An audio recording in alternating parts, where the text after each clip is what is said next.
Bienvenue pour notre jour 12 du Centre d'épée Zentangle pour débutants sur ma chaîne Noirs et Purs. Je suis très contente de vous retrouver et j'ai corrigé la faute d'orthographe que j'avais fait à Olibo. Au lieu de mettre un O, j'avais mis AU et je me suis rappelé qu'en Zentangle, no mistakes, il n'y a pas d'erreur. Donc peut-être que je serai pardonnée d'avoir fait une faute d'orthographe à ce nom de Tangle. Voilà qui est réparé en tout cas. Aujourd'hui, c'est printemps. Alors, nous nous souvenons de ce que nous avons fait la semaine dernière. Ce petit escargot que l'on peut faire tourner dans un sens ou dans l'autre selon notre bon désir et qui va meubler des endroits de nos tuiles quand nous ferons des associations de tangles. Pour donner du relief, c'est vraiment un motif qui agrémente bien notre travail. Aujourd'hui, je vais vous montrer ce qu'on peut faire avec printemps. Je vous ai déjà parlé du grafting.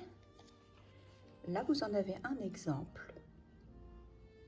Donc, dans les petits trous, on a mis Tipple, mais à l'intérieur de printemps, on a introduit d'autres tangles, des petites décorations.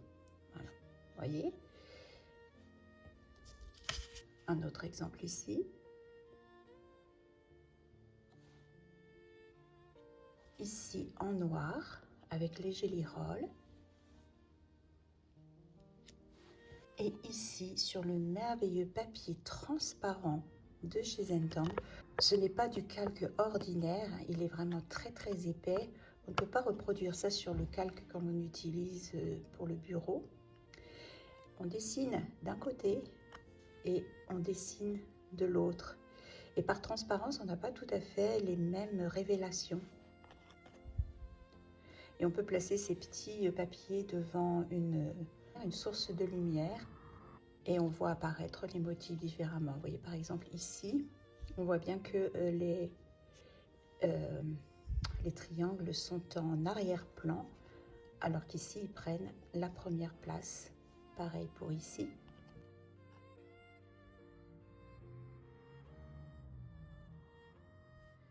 C'est vraiment fascinant de travailler sur le papier transparent. Donc voilà ce que l'on peut faire en restant dans la technique de printemps tout à fait traditionnelle. Il suffit là à l'intérieur d'ajouter ces petits motifs et le tour est joué. Nous allons maintenant passer à notre séance. Parons notre petit coin. Avec notre stylo 01, nous en aurons sans doute besoin. Notre PN ou 05, notre crayon à papier, notre tortillon de papier ou notre estompe ou notre petit bricolage maison. Voilà pour notre matériel. Nous commençons toujours par notre moment de gratitude et d'appréciation. Nous respirons, détendons nos épaules et nous passons à l'étape des points dans les coins que nous relions pour faire une bordure.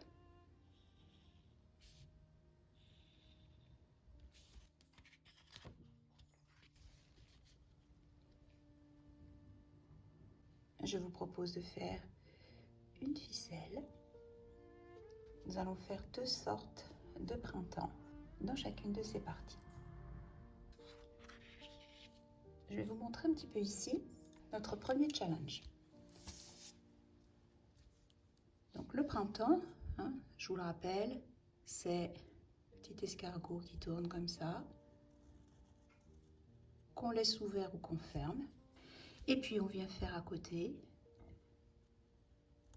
un autre escargot et on a la technique de Olibo. On passe derrière pour faire remonter le premier motif sur le devant.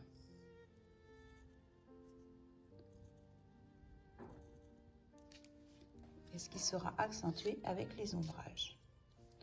On avait vu que l'on pouvait passer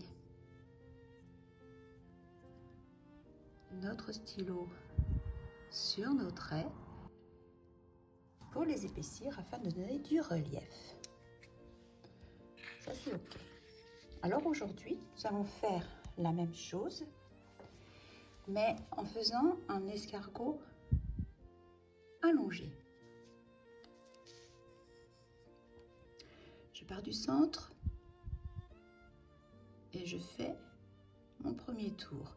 Je lève un peu mon stylo, j'appuie moins et en redescendant, j'appuie beaucoup plus. Je lève mon stylo en montant et j'appuie plus en descendant.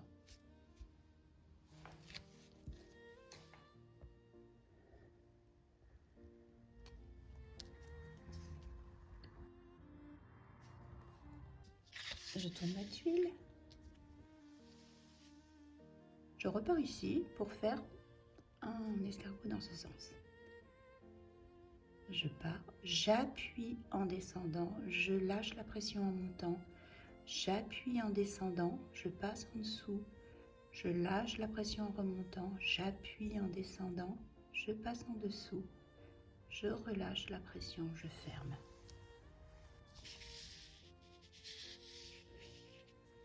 Je vais refaire un par là.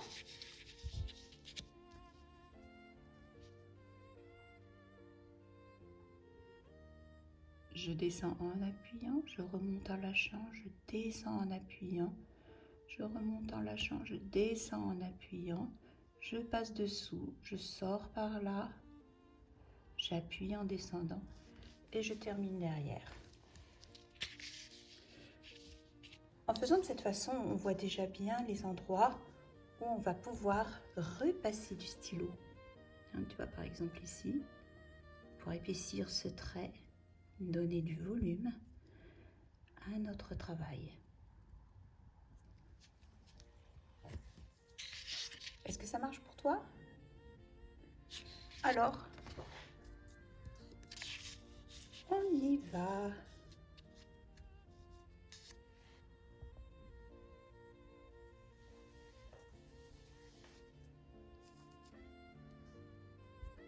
Je fais mon point, j'appuie en descendant, je remonte en lâchant la pression, j'appuie en descendant, je lâche la pression et j'appuie en descendant. Je vais m'arrêter là pour celui-ci. Je vais repartir dans ce coin. Je vais déborder un peu de la ficelle, mais ce n'est pas grave. Je monte doucement, j'appuie en descendant, je lâche la pression, j'appuie en descendant, je passe en dessous, je ressors ici. Voilà. Et je vais continuer à faire mes escargots allongés pour remplir cet espace.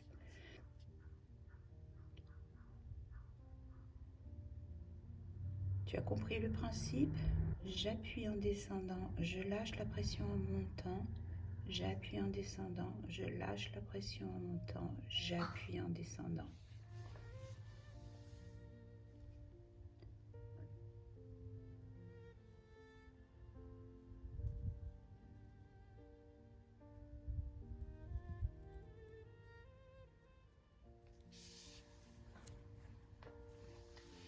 Ici, j'ai lâché la pression et mon trait s'est arrêté. Est-ce que c'est grave? Ben non, parce qu'en fait, c'est une technique qu'on utilise quelquefois pour faire des points de lumière. Et on peut très bien décider, en remontant, de faire des petits points de lumière. Ce que je vais essayer de faire là, dans le prochain. Je monte doucement, je descends, j'appuie, je monte, je fais un puits de lumière, je descends, j'appuie, je monte, je m'arrête, j'appuie, je remonte. Voilà. Et tu vois, l'illusion que ça crée, c'est que là, il y a un ray de lumière qui arrive par là. Et comme il est opposé à nos gros traits, c'est vraiment parfait. Alors, tu te rappelles, je monte doucement, je relâche la pression sur mon stylo et je redescends en appuyant, je passe dessous en imaginant, je ressors, je remonte doucement et je redescends. On applique cette petite consigne tout du long. Je te laisse travailler tranquillement.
En ce qui me concerne, je vais m'arrêter là pour les printemps. Je vais maintenant utiliser le 01 pour faire des petits détails. Je vais rajouter des tipples dans les petits endroits là où il y a des manques.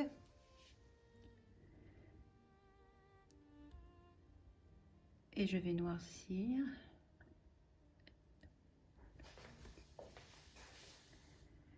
Les petits vides.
Ici, je suis sortie volontairement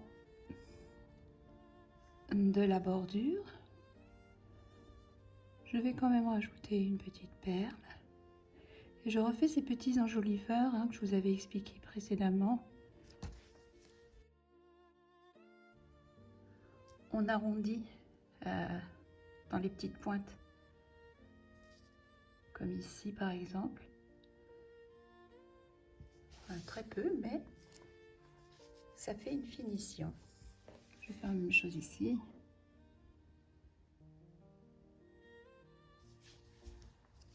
Et je vais terminer avec mes perles là-haut. Je vais faire aussi là le petite finition.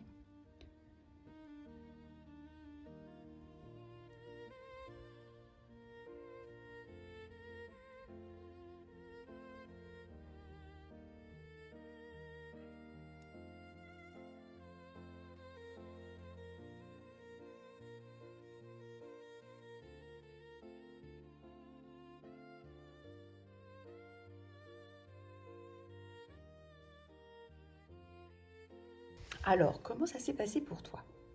Ce petit amoncellement de printemps est quand même différent de celui que nous avons fait précédemment. C'est pas grand-chose, mais c'est une variation intéressante. Bon, maintenant, nous allons prendre un petit moment pour renforcer les traits que nous avons envie de renforcer.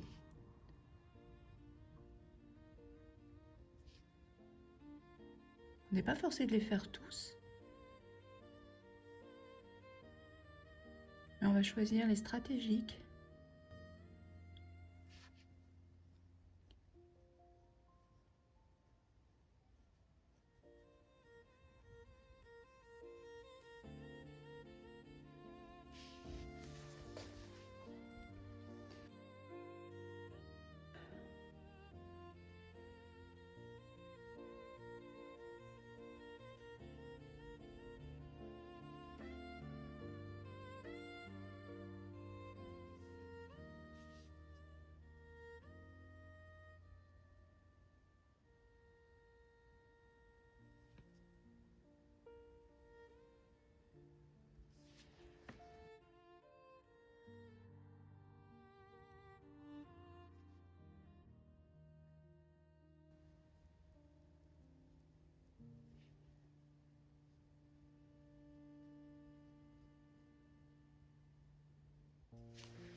Encore un petit par là. D'ailleurs, je vais faire une petite perle aussi là dans ce petit coin.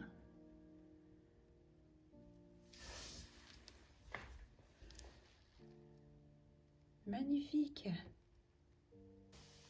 Là, je m'aperçois que j'ai un petit manque à combler. Et voilà. Parfait. Comment va-t-on faire?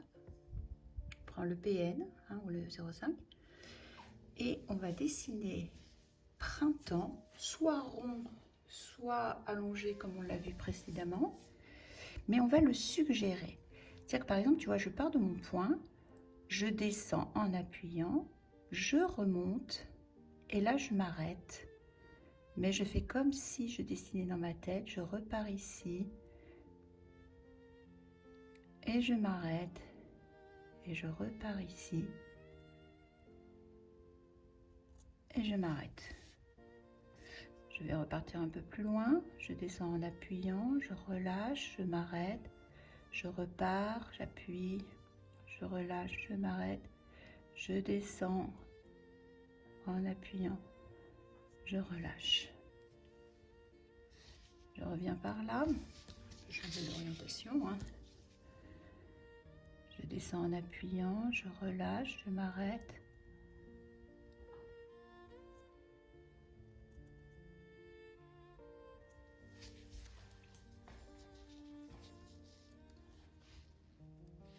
Pour cette fois, on ne va pas se glisser en dessous parce que sinon, on n'aurait pas cette suggestion de tangle non terminé. Par exemple, si je veux en faire un ici, je descends en appuyant, je relâche, je descends en appuyant, je relâche, je m'arrête. Je ne vais pas venir plus sur celui-là et tout va se jouer après quand on va poser nos ombres. Alors ici, dans les parties qui sont dessinées, poser un trait de crayon.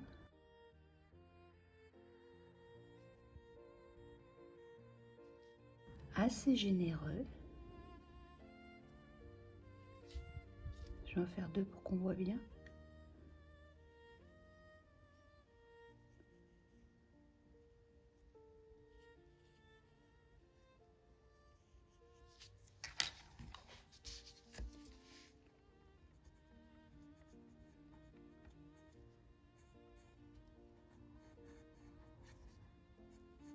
Qu'on ait l'impression que ce morceau de printemps est posé sur le papier. En hauteur. Donner l'illusion d'une superposition, mais ailleurs que dans le motif. Tu vois? Donc ce sont comme des traces. Est-ce que tu es OK avec ça? Sinon, si tu préfères, tu fais la deuxième partie de ta tuile de cette façon, avec quelques printemps, et dedans tu y ajoutes des petits points, des perles, des traits, et tu laisses aussi quelques-uns sans rien. C'est ton choix, c'est ton travail, c'est ton choix, tout sera bienvenu.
Moi, je vais m'arrêter là.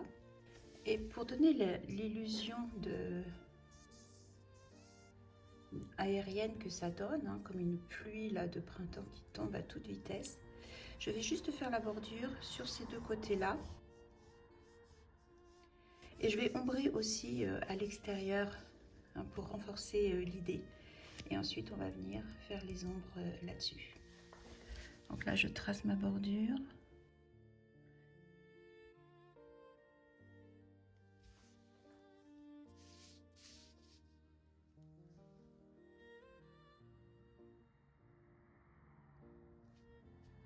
Je ne trace pas bien sûr là où ça déborde. Je repars ici.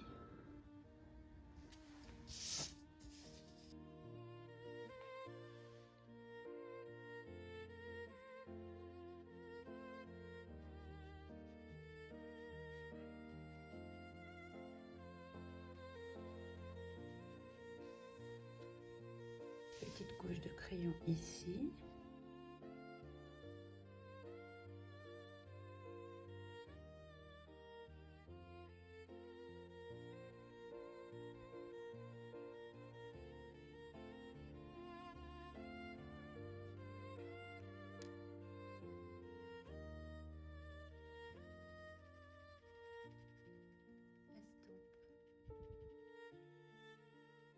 Petit mouvement circulaire pour bien enfoncer le graphite dans le papier et ensuite l'étirer un peu pour une plus belle diffusion.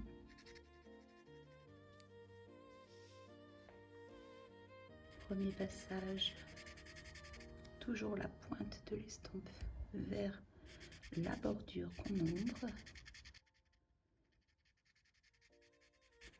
Le graphite est bien entré dans le papier. Et deuxième passage pour estomper un peu.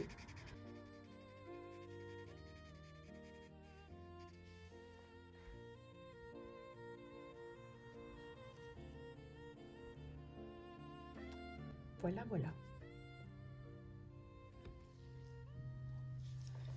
Comme j'ai du graphite sur la pointe de mon estompe, je vais en mettre un petit peu sur un côté des plus grosses perles. Ça leur donne un peu de volume. Et je vais cerner les printemps dessus-dessous, comme on avait vu la fois précédente. À chaque fois qu'il passe dessus, je vais tourner ma tuile, je mets un petit peu de crayon et je diffuse.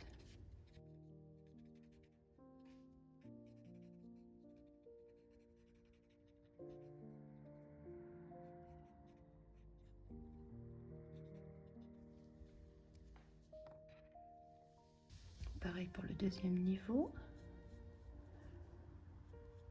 Moi, j'essaie de pratiquer avec méthode les ombrages parce que sinon on en oublie facilement.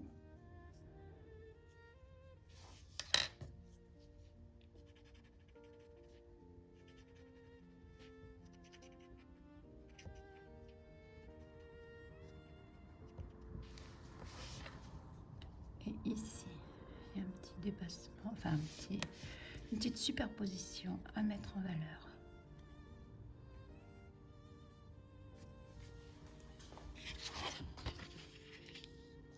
Voilà pour le bas.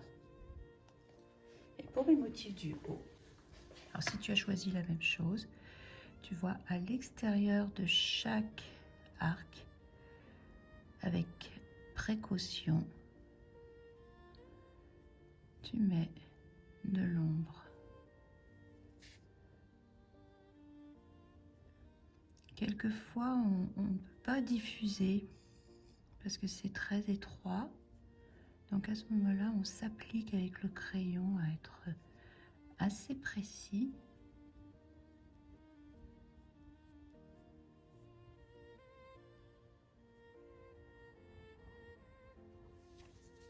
Je vais faire ces deux côtés-là, tout doucement.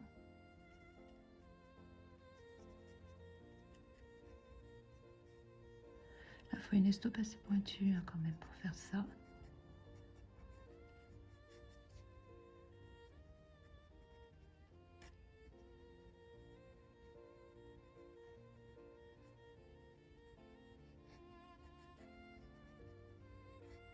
Bien diffusé.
Comme j'ai du crayon sur l'estompe, je mets de moins en moins de crayon sur le papier.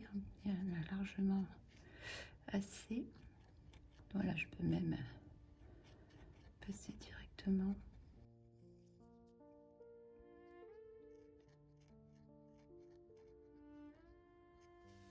Moi, j'ai hâte de voir l'option que tu as choisie. Si tu as choisi les printemps en grafting ou si tu as choisi cette pluie de météorites.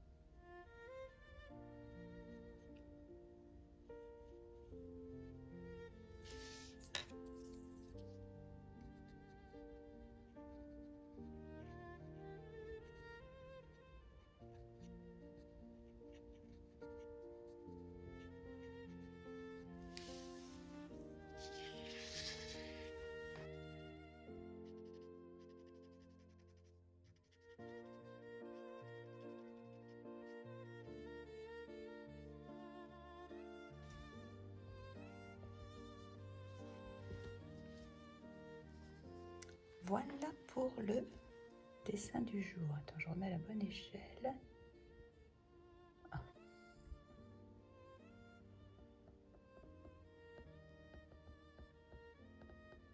Voilà, la bonne échelle. Voilà pour le dessin du jour, qui est printemps. Une interprétation de printemps.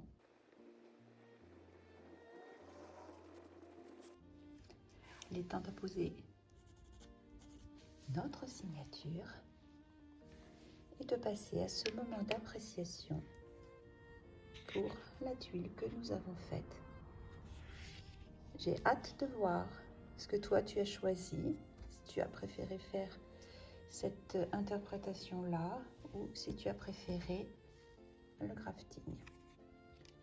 Quel que soit ton choix, c'est le bon choix, c'est ton travail et c'est ça qu'il faut apprécier.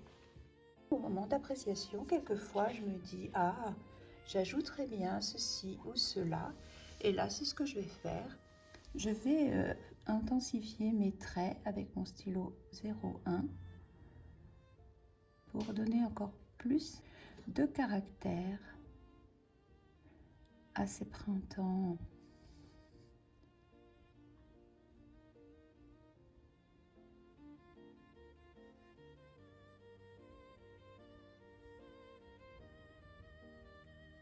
Quelquefois, c'est le besoin qu'on ressent quand on a ombré, c'est de repasser sur le trait parce qu'il s'est un peu effacé, enfin il s'est noyé dans le graphite.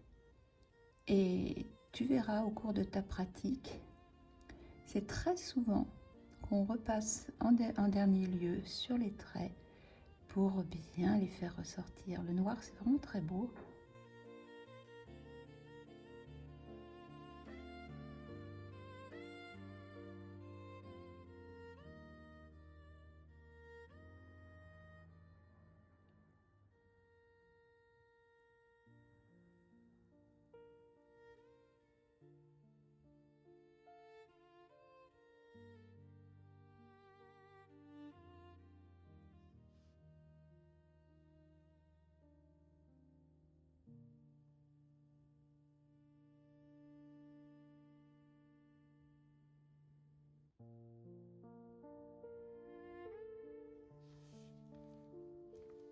J'oublie celui-là.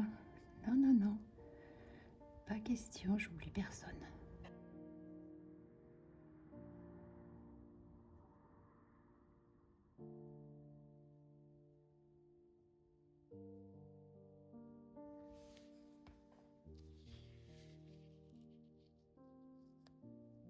Là, on a l'impression que il prend de la hauteur. Donc, c'était très bien.